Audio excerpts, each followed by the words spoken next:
반갑습니다 여러분, 저는 A10T입니다. 오늘 여러분들과 함께 볼 차종은 제가 제주도에 와서 렌트를 했거든요. 토레스 차종을 여러분들과 함께 보도록 하겠습니다. 오늘 한 반나절 정도 제가 토레스를 타고 다녔는데 약간 아쉬운 부분 몇 가지를 발견했고요. 그 다음에 정말 좋은 부분, 토레스를 꼭 구매해야 될 만한 그런 요소 몇 가지를 찾았거든요. 그 점을 여러분들과 한번 리뷰하는 시간을 갖도록 하겠습니다. 제가 제주도에 와서 토레스를 렌트를 했습니다. 토레스를 제가 한 반나절 정도 타봤어요. 타봤더니 아쉬운 부분 몇 가지도 있고요. 그 다음에 정말 좋은 부분 몇 가지가 있었거든요. 그 부분을 한번 이 차를 보면서 한번 리뷰를 한번 해보도록 하겠습니다. 전면부를 보시게 되면은 6 슬롯으로 되어 있는 요 그릴이 아마 독특한 그런 구조로 많이 느껴질 것 같아요. 보통 이제 지프라던가 또는 랜드로버 차량이라던가 이런 차에서 이런 그릴 형태를 많이 보여주고 있는데, 아무래도 해외 자동차를 약간 카피한 느낌, 녹아서 만든 그런 느낌이 있습니다. 그래서 약간 차의 전체적인 실루엣을 보게 되면 상당히 좀 다부진 그런 느낌을 가지고 있고요.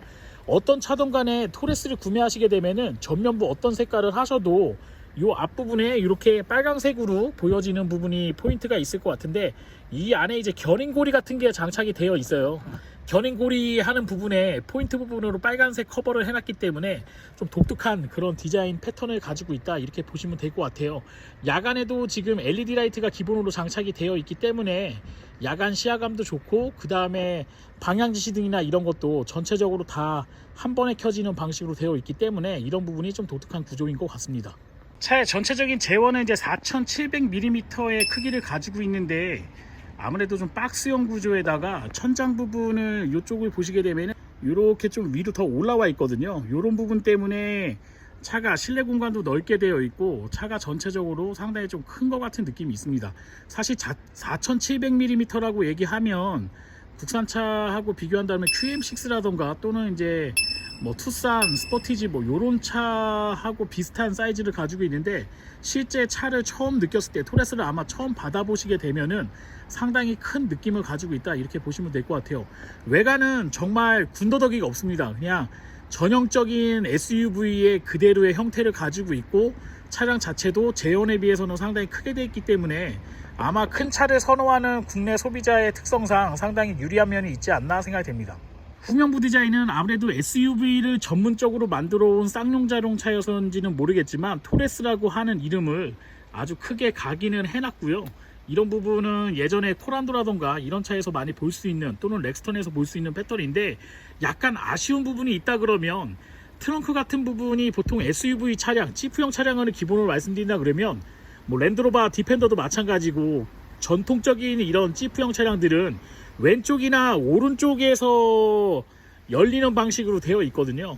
물론 이제 영국차 같은 경우에는 좌우가 다르기 때문에 문 방향이 좀 다를 수도 있는데, 아무래도 일반 승용차처럼 열리는 방식이 아닌, 이쪽 옛날 차량 같은 그런 헤리티지를 좀 보여줘야 되는데, 지금 모양으로 봤을 때는 그렇게 열리는 것 같지만 실제 열어보게 되면요, 이쪽 도어 스투케이트 방식을 눌러주게 되면 차가 열리게 되어 있는데, 지금 이 차는 파워리프트 게이트가 장착이 안 되어 있는 그냥 렌트카기 때문에 이 부분은 좀 참고해 주시기를 바라겠습니다.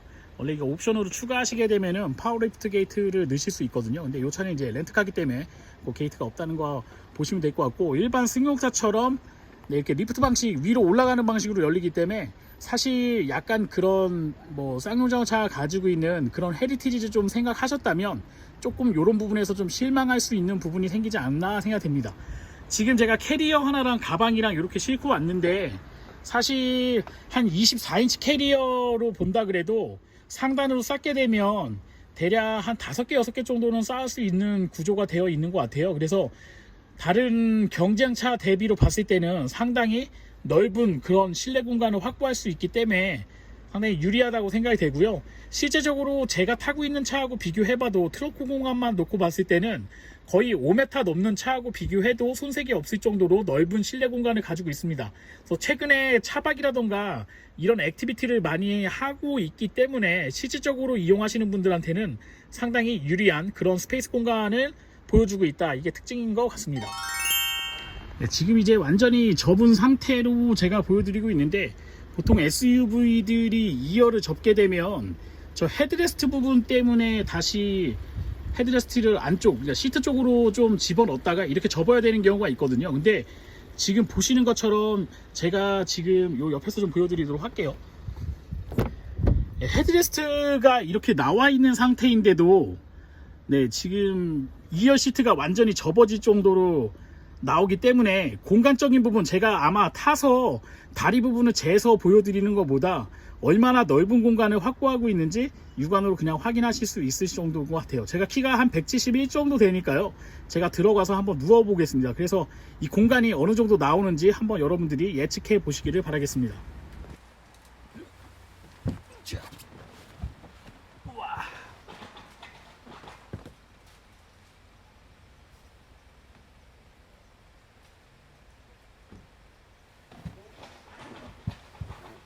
예, 정말 넓은 공간을 확보하고 있는 것 같습니다.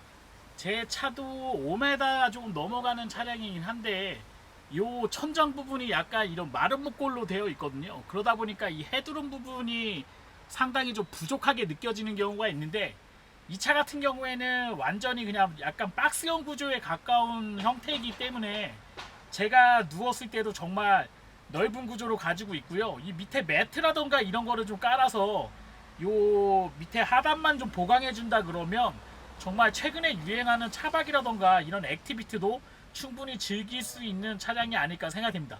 물론 이 차보다 더 넓은 거를 제공하는 차량들이 여러 가지가 있어요.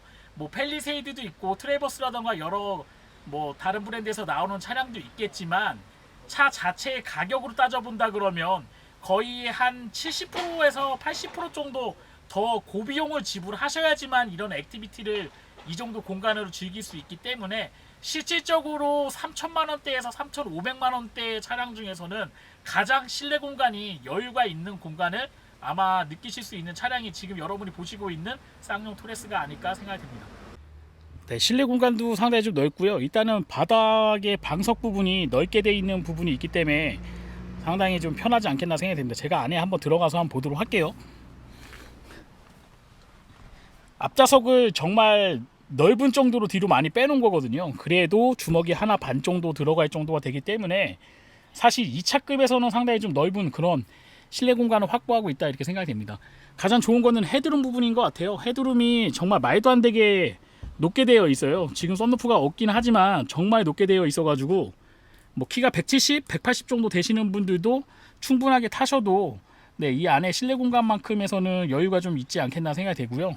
요 안쪽에 이제 뒤쪽에 보게 되면 네, USB 단자로 해서 충전구가 2개가 있고, 그 다음에 송풍구라던가 이런 것도 장착이 되어 있기 때문에 가족 단위로 이동하는데 전혀 불편함이 없지 않다, 이렇게 좀 말씀드리고요. 맥포켓이 다 준비가 되어 있습니다. 그래서 지금 핸드폰 2개를 넣어놨는데 이렇게 수납 같은 걸 또 할 수 있기 때문에 잡동사니 같은 것도 수납하기 상당히 좀 용이하게 되어 있습니다. 네, 실내 공간은 뭐 여러분에게 제가 여러 번 뭐 보여드렸기 때문에 특별하게 따로 보여드릴 부분은 없는 것 같아요. 근데 여기까지 정말 좋은 부분이고요.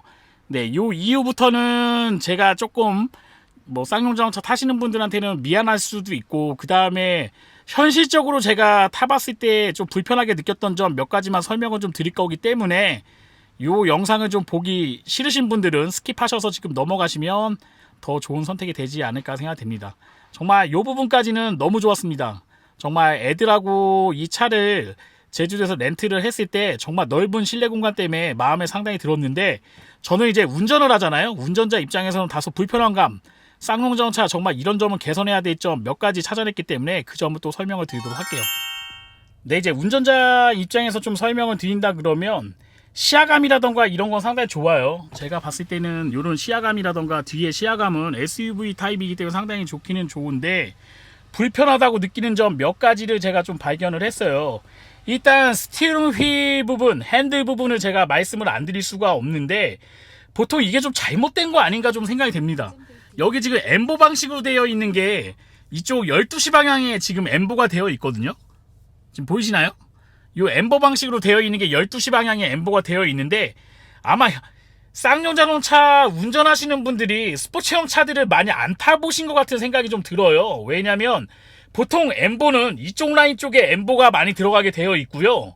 예, 이쪽에 엠보가 들어가고 여기 하단 부분은 지금 이런 것처럼 가죽 처리를 해줘야 되는 게 일반적인 타입이거든요. 왜냐면 일반 사람들이 잡는 부분의 그립감은 이쪽 한 3시 방향에서 9시에서 10시 방향 정도의 손을 잡기 때문에 이 방향에 엠보를 해주고 이 방향을 가죽 처리를 해줘야 되는 게 일반적인 상식인데 이 차량 같은 경우에는 이쪽에 가죽 처리를 해주고요. 요 윗부분을 엠보 처리를 해서 사실 제가 이렇게 느꼈습니다. 아, 이거 한 손만 잡고 운전하라는 건가? 근데 여기가 엠보면 이쪽도 엠보로 돼 있어야 되는 게 맞거든요. 이렇게 돼 있어야 되는 게 맞는데 네, 그래야 그립감이 나오는 건데 여기 잡았을 때 그립이 나오는데 쌍용 자동차가 약간 좀 착각을 하고 있는 게 아닌가 생각이 돼요. 그래서 이런 부분 좀 불편한 감이 있었고요.